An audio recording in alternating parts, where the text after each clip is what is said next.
করি সবাই ভালো আছেন। এই ভিডিওটাতে আমি ক্লায়েন্ট অ্যাকুইজিশন রোড ম্যাপ নিয়ে আলোচনা করব, যেই রোড ম্যাপটা আমি নিজেই ফলো করি। তো আমাদের অবশ্যই আমরা যখন কাজ করব আমাদের একটা নির্দিষ্ট একটা সিস্টেম থাকবে, যেই সিস্টেম অনুযায়ী আমরা বারবার কাজ করে যাব, ঠিক আছে? তো আমাদের যেই রোড ম্যাপটা থাকবে, এই রোড ম্যাপটাকে আমরা সবসময় যতটা সিম্পল রাখা যায় ততটাই ভালো। যে কোনো জিনিস যতটা মানে আমি যদি কমপ্লেক্স করে ফেলি তাহলে আমার জন্য ব্যাপারটা ডিফিকাল্ট হয়ে যাবে এবং আমি যাদের সাথে কাজ করব বা আমার যারা টিম মেম্বার থাকবে সবার জন্য ডিফিকাল্ট হয়ে যাবে। সো আমার একটা নির্দিষ্ট একটা সিস্টেম থাকবে, যে সিস্টেমটা হবে একদমই ইজি এবং এটা করতে যেন কোনো ঝামেলা না হয়, ঠিক আছে? তো আমি যেই সিস্টেমটা ফলো করি আমার রোড ম্যাপটাতে, যে ফানেলটা ইউজ করি আমি, সেটা হচ্ছে যেমন আমার লিড বা ট্রাফিকটা যে কোনো জায়গা থেকে হইতে পারে। আমার অডিয়েন্স যেখানে আছে সেখান থেকেই আমার লিড বা ট্রাফিক আমি নিব। সেটা হতে পারে Facebook, Instagram, LinkedIn, cold email. So তাদেরকে যেহেতু এখানে যেহেতু আমার অডিয়েন্স আছে, তাদেরকে আমি আমার অফারটা দিব। অফারটা দেওয়ার পরে তাদের সাথে আমার কল, মেসেজ বা ইমেইল যে কোনোভাবেই হোক আমি তাদের সাথে কথা বলবো, কন্ট্যাক্ট করব এবং তাদেরকে আমার সার্ভিসটা সম্পর্কে সার্ভিসটা আমি অফার করবো তাদেরকে, ঠিক আছে? তো এই কল বা মেসেজ যেভাবেই হোক না কেন, যেভাবেই আমার কাছে তারা প্রজেক্ট পাঠায়, সো প্রজেক্ট পাঠাইলে এবং তাদের সাথে কাজ করলে ব্যাপারটা ক্লোজ হয়ে যায়, ঠিক আছে?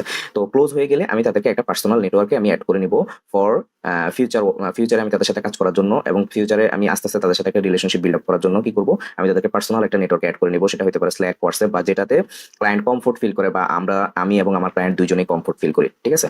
আর হচ্ছে যে কেউ যদি যেই পার্সোনাল নেটওয়ার্কে আসবে তাদের আমি একটা এক্সেল শিট করে নেব, অথবা আমার কোনো ক্লায়েন্ট এতটুকু পর্যন্ত আসছে, কল বা মেসেজ পর্যন্ত আসছে, ক্লোজ হয় নাই, কিন্তু ক্লোজ হওয়ার সম্ভাবনা আছে। দেখা গেছে যে সে একজন নতুন বিজনেস ওনার, অথবা তার দেখা গেছে এই মুহূর্তে প্রজেক্ট নাই, বাট তার পোটেনশিয়ালিটি আছে প্রজেক্ট আসার। তখন আমি তাকে কি করব, তাকে আমি আমার পোটেনশিয়াল নেটওয়ার্ক, এরকম একটা পোটেনশিয়াল নেটওয়ার্কের একটা এক্সেল শিট করে নিব, যাদেরকে আমি কিছুদিন পর পর আমি ফলো আপ করতে পারি। তাহলে এখান থেকে যেমন তারা অলরেডি আমার কাছে একটা হট লিড এবং যে কোনো সময় ক্লোজ হতে পারে। তো আমার সাথে যারা কন্ট্যাক্ট করবে, কথা বলবে, আমার সার্ভিস সম্পর্কে ইন্টারেস্টেড থাকবে, তাদের জন্য আমি আলাদা একটা এক্সেল শিট করে রাখবো পোটেনশিয়াল ক্লায়েন্ট হিসাবে। এবং যারা ক্লোজ হবে তাদেরও আমি পার্সোনাল নেটওয়ার্কে অ্যাড করে নিব এবং তাদেরও আলাদা একটা এক্সেল শিট করে নিব, যেন ভবিষ্যতে আমরা তাদেরকে একটা ফলো আপে রাখতে পারি। যত বেশি ফলো আপে রাখবো ততই আমাদের জন্য বেটার এবং তাদের সাইড থেকে অনেক বেশি রেফারেল আসে, ঠিক আছে?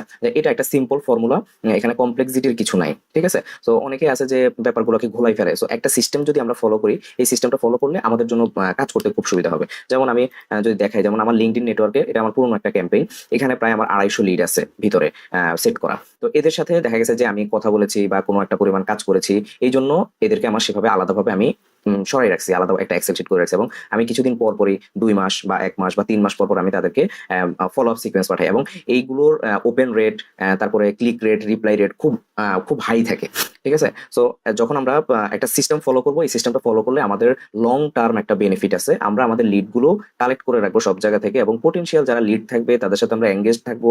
তাদের লিডগুলোকে আমরা আমাদের ইন্টারনাল আমাদের নেটওয়ার্কের ভিতরে রাখবো। তাহলে আমরা কিছুদিন পর পর আমাদের যে পোটেনশিয়াল পিপলরা থাকবে তাদেরকে আমরা যদি ফলো আপ করি, এখান থেকে কেউ না কেউই ক্লোজ হয়ে যাবে, আমাদের ক্লায়েন্ট হিসেবে আসবে, সেটা রিটেনার বেসড হোক বা প্রজেক্ট বেসড হোক, ঠিক আছে? আর তাদের কিন্তু এতটা মনে থাকে না, ঠিক আছে? যে আমি এর সাথে একদিন কথা বলছিলাম একটা প্রজেক্টের ব্যাপারে, সে হয়তো দেখা গেছে যে কোনো একটা প্রজেক্টের প্রয়োজন হয়েছে, ইনস্ট্যান্ট যাকে সামনে পেয়েছে তাকে দিয়ে করে নিছে। কিন্তু আমি যদি বারবার একটা ফলো আপে থাকি, তাহলে যেটা সুবিধা হবে যে তার ব্রেনে অলওয়েজ কাজ করবে যে না, আমার একজন ডিজাইনারকে আমি চিনি বা একজন কন্টেন্ট রাইটারকে আমি চিনি, একজন এসি স্পেশালিস্টকে আমি চিনি। সো তার ব্রেন তখন ওই জায়গাটাতে থ্রো করবে যে না, আমি একজনকে চিনি, ওর সাথে আমি কন্ট্যাক্ট করি। কিন্তু দেখা গেছে যে আমি 1 ইয়ার আগে একজনের সাথে কথা বলেছি, কিন্তু দেখা গেছে এখন আর কোনো খোঁজ খবর নাই, তার সাথে হয়তো আমি কোনো জায়গায় অ্যাডও নাই। দেখা গেছে যে তার একটা প্রজেক্টের প্রয়োজন হয়েছে, সে কাউকে দিয়ে করে নিয়েছে, কিন্তু এটা আমার কাছে একটা পোটেনশিয়াল লিড ছিল এবং এই কাজটা আমি করতে পারতাম এবং আমি এখান থেকে বেনিফিটেড হইতে পারতাম।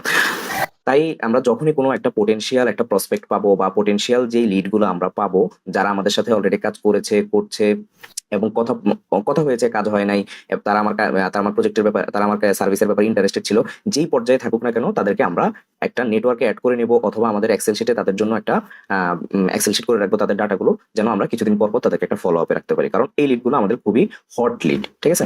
এটা ফলো করলে যেটা হয়, রেফারেল এবং এই লিডগুলোকে আমরা হারাই ফেলি না, ঠিক আছে? আমাদের যে প্রবলেমটা হয়, আমরা কোনো একজনের সাথে হয়তো আজকে একটা প্রজেক্টের ব্যাপারে আলোচনা করছি, তারপর দেখা গেছে যে আমারও খবর নাই, তারও খবর নাই, ঠিক আছে? এরকম ভাবে না গিয়ে আমাদের একটা নির্দিষ্ট একটা ফলো আপ সিস্টেমে যাইতে হবে। যেমন আমার প্রত্যেকটার জন্যই কোনো না কোনো সিস্টেম তৈরি করা আছে, একটা এক্সেল শিটে হোক অ্যাড আছে, অথবা তারা স্ল্যাকে অ্যাড আছে, যে কোনো ভাবেই হোক। তো এদেরকে আমি এদের যে লিডগুলো আমি অ্যাড করে আমি কিছুদিন পর পরই আমি তাদেরকে ইমেল পাঠাই, এবং তারা যথেষ্ট পরিমাণ তাদের রিপ্লাই রেট ভালো থাকে, ঠিক আছে? আশা করি ব্যাপারটা বুঝতে পেরেছেন। ধন্যবাদ সবাইকে।